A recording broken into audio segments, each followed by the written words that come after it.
ඉතින් මේ අපූරු වාහනය සම්බන්ධ කතාපුවත අපට වාර්තා වන්නේ මධ්‍යම අප්‍රිකාවට අයත් කොංගෝ ප්‍රජාතන්ත්‍රවාදී ජනරජයෙන්. කොංගෝ රාජ්‍ය ග්‍රාමීය ප්‍රදේශවල ජීවත් වන ජනතාව ප්‍රධාන වශයෙන්ම සිය භාණ්ඩ හුවමාරු කටයුතු සඳහා යොදා ගනු ලබන මේ අපූරු වාහනය එරට වැසියන් චුකුඩු යන අන්වර්ථනාමයෙන් හඳුන්වනු ලබනවා. එන්ජිමක් භාවිතයකින් තොරව ප්‍රධාන වශයෙන් දැවම අමුද්‍රව්‍ය භාවිතයෙන් සාදා නිම කර තිබෙන මේ අපූරු වාහනය විටක මගී ප්‍රවාහන ස්කූටරයක් ලෙසද ඒ වගේම තවත් විටක භාණ්ඩ ප්‍රවාහන කරත්තයක් ලෙසද භාවිතා කිරීමේ හැකියාව තිබෙනවා. 100ක් පරිසර හිතකාමී දේශීය අමුද්‍රව්‍ය භාවිතයෙන් සාදා නිම කර තිබෙන මේ අපූරු වාහනය මූලික වශයෙන්ම මිනිස් ශ්‍රමය භාවිතයෙන් එනම් රියදුරා එක කකුලක් ආධාරයෙන් රථය තල්ලු කිරීම මගින් එය පහසුවෙන් ක්‍රියා කර ගැනීමේ හැකියාව තිබෙනවා. කුඩා ප්‍රමාණයේ ට්‍රක් රථයක් මෙන්ම කිලෝග්‍රෑම් 100 ගණනක වුවද භාණ්ඩ ප්‍රවාහනය කිරීමේ හැකියාව චුකුඩු රථය සතුව පවතින බවද විශේෂයෙන් මතක් කළ යුතුයි. ඒ වගේම ඇතැම් චුකුඩු රථ මත කිලෝග්‍රෑම් 500ත් 800ත් අතර ප්‍රමාණයේ බර රැගෙන යාමට හැකියාව ඇති ලෙස ඒවා නිපදවීමට කොංගෝ රාජ්‍යයේ සමහරක් නිපැයුම්කරුවන් වර්තමානයේදී සමත්ව තිබෙනවා.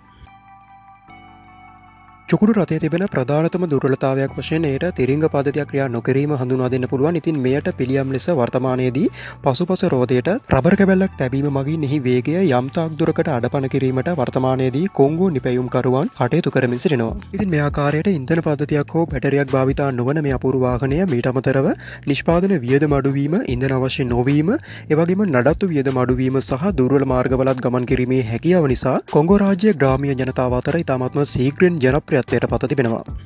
චුකුඩු වාහන ලෝකයේ අසාමාන්‍යම ප්‍රවාහන ක්‍රම අතරින් එකක් ලෙස සලකනු ලබන අතරම විශේෂයෙන්ම දුර්වල මාර්ග මෙන්ම අඩු ආදායම්ලාභී තත්ත්වයන් හේතුවෙන් ඒවා තවමත් එරට බහුලවම භාවිතා වන ප්‍රවාහන ක්‍රමයක්. ඒ වගේම මේ වාහනය වර්තමානයේදී බොහොමයක් කොංගෝ පවුල්වල ප්‍රධානතම ආදාය මාර්ගය බවටද පත තිබෙනවා.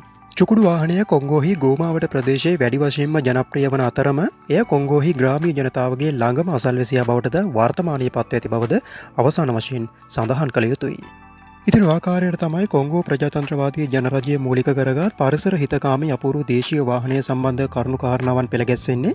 ඉතින් මේ වගේ සුවිශේෂී වීඩියෝස් වගේම අරුම පුදුම දුර්ලභ වීඩියෝස් දිගටම නරඹන්න මිස්ටර් ලෝකයා YouTube channel එක subscribe කරලා වීඩියෝ එකට like එකක් දාන්න කියලා මතක් කරනවා. ඉතින් මේ වගේ සුවිශේෂී වැදගත් කරුණු කාරණා සහිත තවත් වීඩියෝ එකකින් තවත් දවසක අපි ඉක්මනින්ම හමු යමු. එතෙක් ඔබට ජයග්‍රාහී දවසක්.